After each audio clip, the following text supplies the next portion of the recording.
mbokk yi ñuy seetaan ñu ngi ci nii ngir firi leen bataaxal bi Pape François bind ci mbirum sëy bi ak njaboot gi. dugg nañu ba pare ci ñeenti néeg tey dinañu dugg ci juróomelu néeg bi. néeg bi Pape bi tuddee l'amour qui devient fécond. cofeel ak barkeb doom. ngir ubbi buntub néeg bi bëgg naa leen jàngal article 65 di article tarjumaan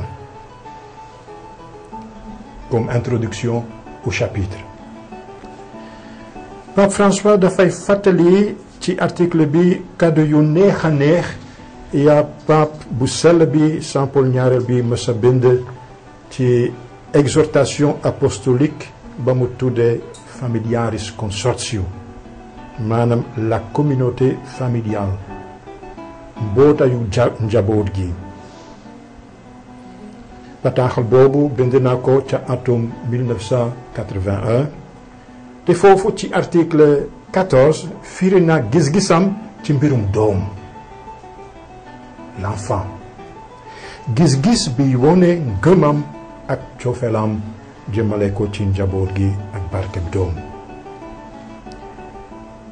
may leen ma jàngal leen article boobu guddul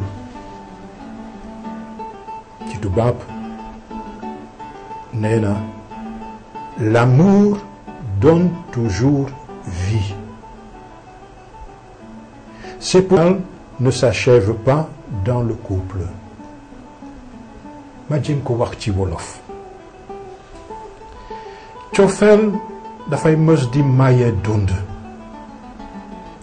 loolu tax cofeel gi aji sëy ñi di soppante du yem ci ñoom ñaar rekk.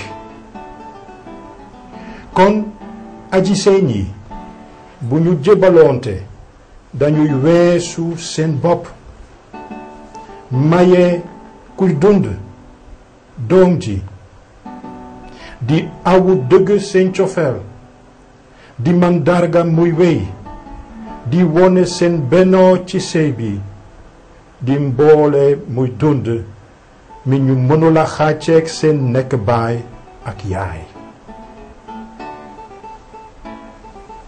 Abbé Alphonse néeg bi dina laal nit ñu bare. dafa neex. ndax mën nga ñu dugal ci néeg bi. jàpp naa ne bu ñu duggee ci bataaxal bi léegi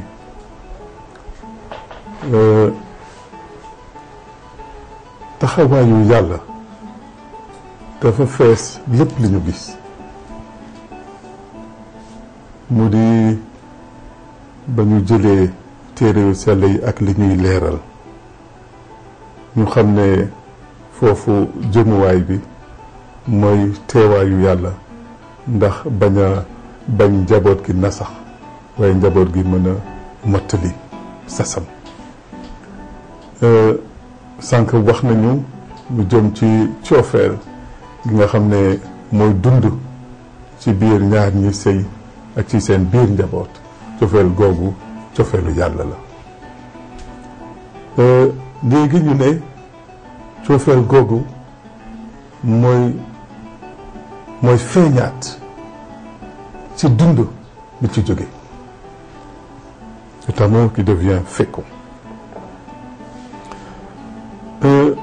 dama yaakaar ne cofeel su mënul woon a ubbeeku ci dund kon cofeel boobu dina manqué dara.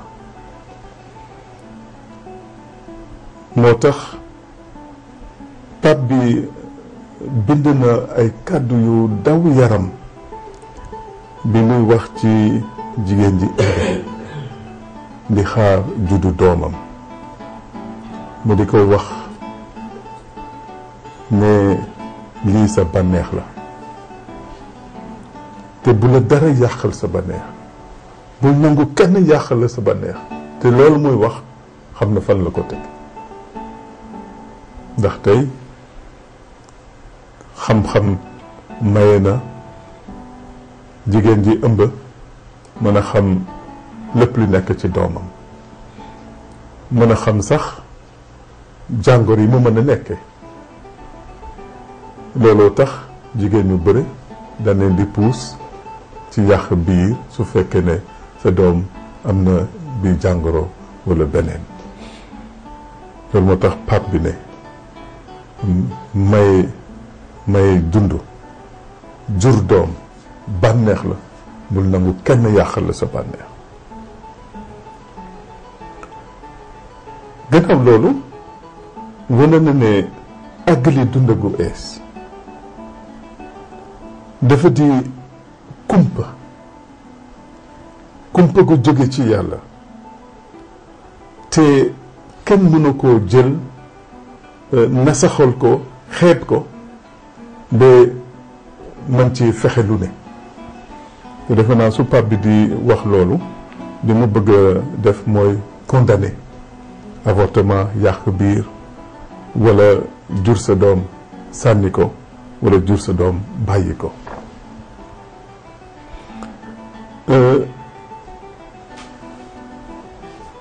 am na lu mu wax ci njaboot yi nga xam ne dañoo xaw a bëri.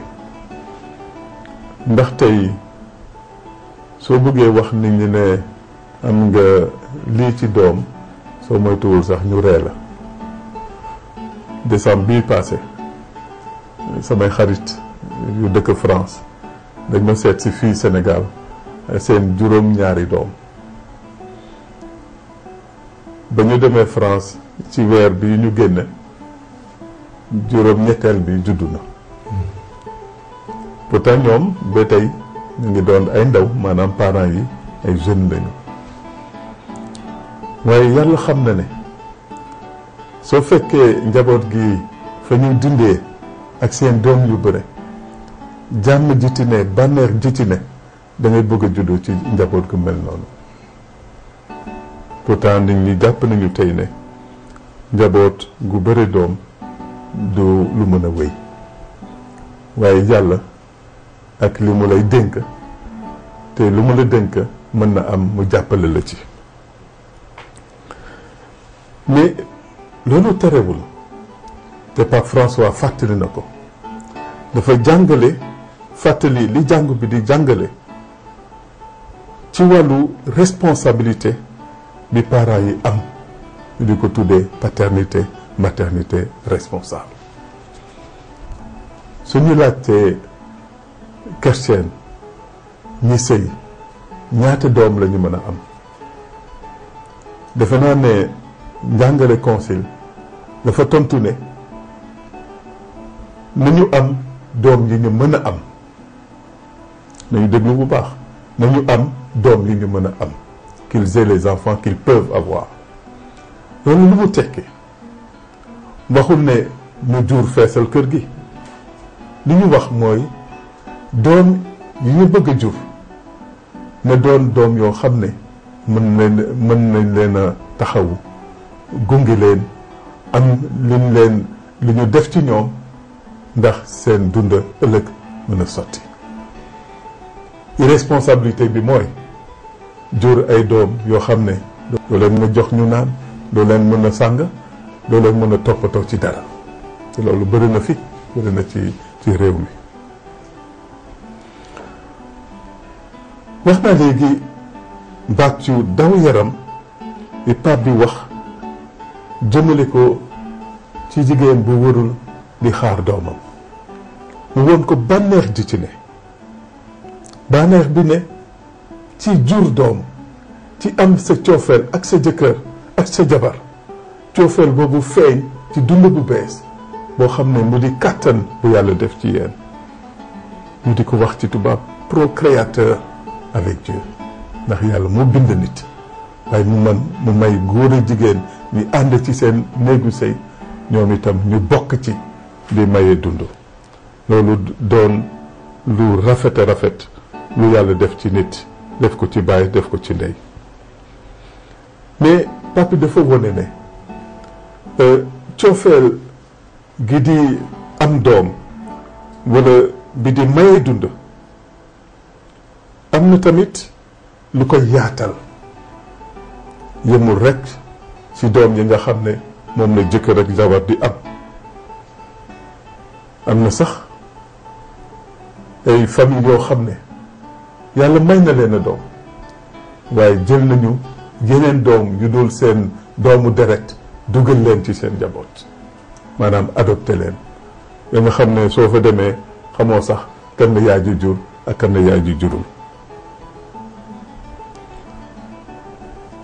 yokk na ci tamit dalal bi famille di dalal ndax ci biir famille am na ñi ci juddu am na ñi ci dëkk ñi ci cosaanoo waaye am na tamit ñuy fay dalal loolu yëpp Pape bi am na xalaat bu muy sàmm te xalaat boobu day sàmm ba tey ñu ñëw tuddee migrants yi maanaam ñi nga xam ne dañoo bàyyi seen réew yi ndax jafe-jafe te di wut fu gën ci biir àdduna si la culture de la rencontre maanaam nit ku ne mën a dajeek sa morom te loolu mën na am ci biir njaboot gi waaye njaboot gi ñu yaatal te su Pape bi di wax lu yaatal tudd na ci ay nijaay ay mbokk tubaab di ko woye cousin ay mbokk yoo xam ne sa mbokk waajur lañu ay xarit ak nit ñu mag ñi te lii Père Herman wax na sànq ne néeg bi ñu mujjee firi Pape bi ci xalaatu boppam la ci wax te fii jàpp naa ne ci expérience boppam la ci wax parce que Pape bi soo dee lire témoignage yi muy def ci dundam da ngay sentir ne moom dafa màgg ci njaboot wu élargir day wax tout le temps lu jëm ci maamam Rosa day wax lu jëm ci frère ak jigéenu papam day wax ci ay cousin am ay cousinam nga xam ne expérience boobu mu am ci famille moom la yaakaar ne ba léegi loolu dafa bokk ci fécondité amour bi nga xam ne dafa sosu ci diggante góor ak jigéen ci seen sëy loolu day firndeel ne mariage dafa am caractère social maanaam dafa am lu muy yokk ci nu nit ñi di dajee ndax ànd nekk benn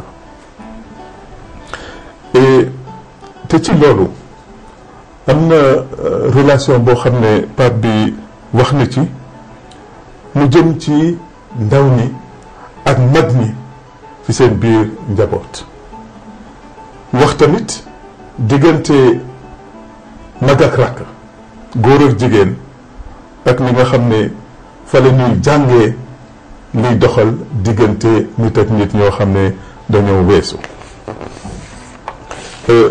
gannaaw loolu li ma jàpp ne mën nañ ko firil ñun chrétien mu Sénégal Pape François ci néeg bi jàpp naa ne dafa laal loo xam ne dafa bokk ci suñu aada ñu jàpp ne suñu culture la ñun nit ñu ñuul wala ñun africain ndax ñun gëm nañu dunda am doom jàpp nañu ne lu baax la jàpp nañu ne doom maye yàlla la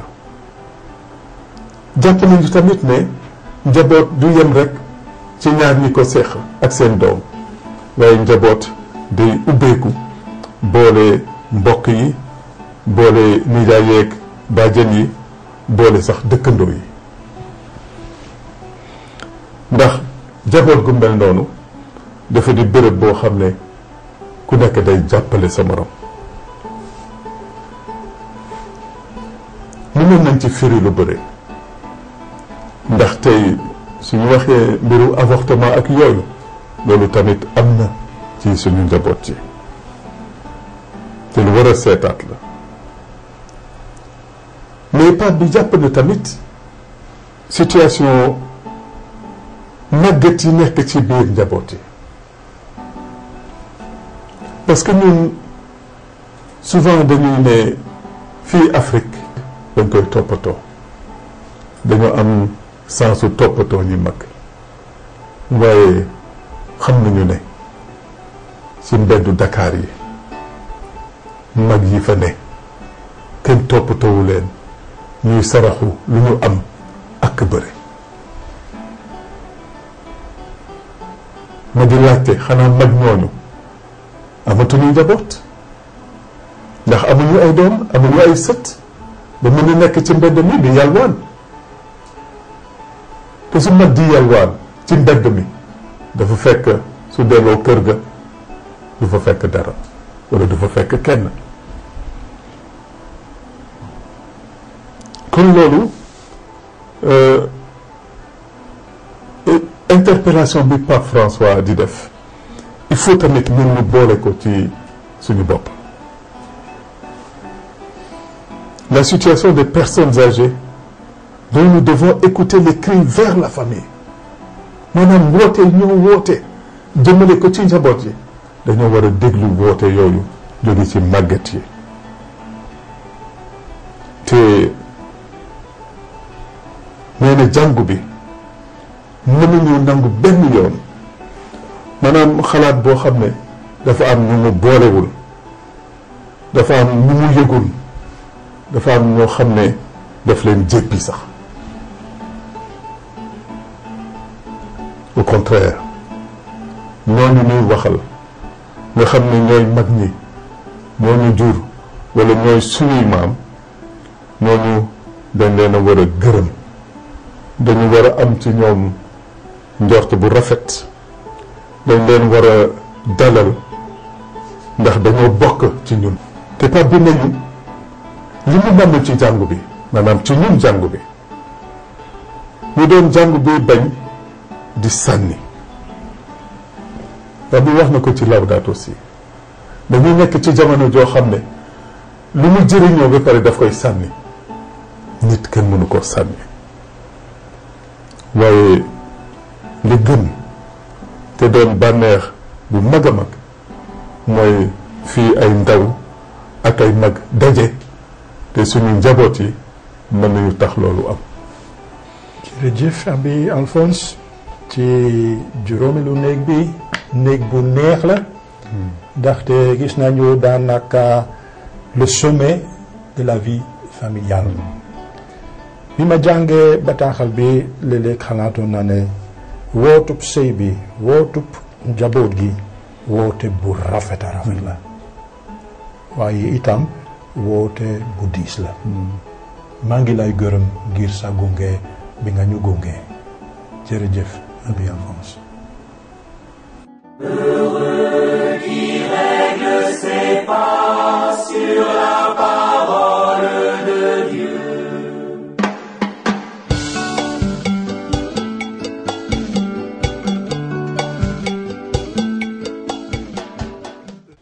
mbokk yi l'abbé Alphonse Seck firil nanu ci lu gàtt juróomeelu xaaj bi ci bataaxal bi ñu Pape François yónnee di Amoris Laetitia mbégteem cofeel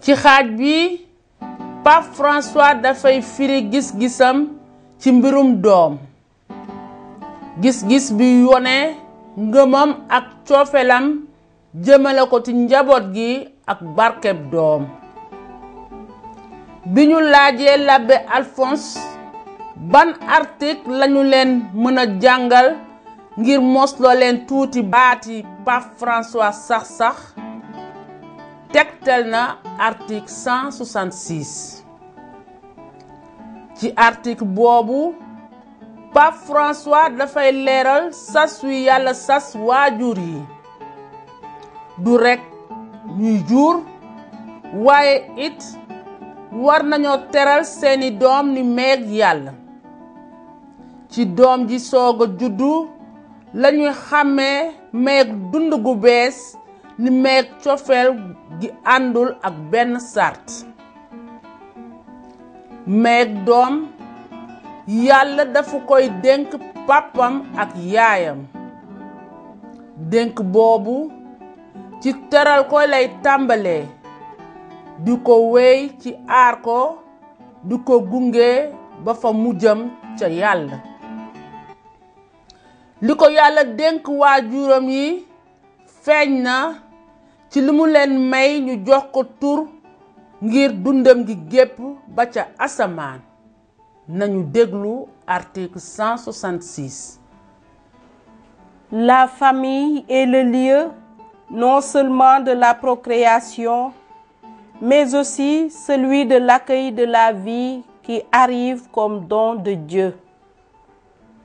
Chaque nouvelle vie nous permet de découvrir la dimension la plus gratuite de l'amour qui ne cesse jamais de nous surprendre. C'est la beauté d'être aimé avant. Les enfants sont aimés avant d'arriver. Cela reflète pour nous la primauté de l'amour de Dieu qui prend toujours l'initiative, car les enfants sont aimés avant d'avoir fait quoi que ce soit pour le mériter. Cependant, beaucoup d'enfants sont dès le début rejetés, abandonnés, dérobés de leur propre enfance et de leur avenir. Certains osent dire, presque pour se justifier, que ce fut une erreur de les mettre au monde. C'est une honte. Que faisons-nous des déclarations solennelles des droits de l'homme et des droits de l'enfant si nous punissons ensuite les enfants pour les erreurs des adultes? Si un enfant naît dans des circonstances non désirées, les parents ou d'autres membres de la famille doivent faire tout leur possible pour l'accepter comme un don de Dieu et pour assumer la responsabilité de l'accueillir avec sincérité et affection. Car quand il s'agit des enfants qui viennent au monde, aucun sacrifice des adultes ne sera jugé trop coûteux ou trop grand, pour peu qu'il évite à un enfant de penser qu'il est une erreur, qu'il ne vaut rien et d'être abandonné aux blessures de la vie et à l'arrogance des hommes. Le don d'un nouvel enfant que le Seigneur confie à un papa et à une maman commence par l'accueil, continue par la protection tout au long de la vie terrestre et a pour destination finale la joie de la vie éternelle. Un regard serein vers l'ultime accomplissement de la personne humaine rendra les parents encore plus conscients du précieux don qui leur a été confié. En effet, Dieu leur accorde de choisir le nom par lequel il appellera chacun de ses enfants pour l'éternité.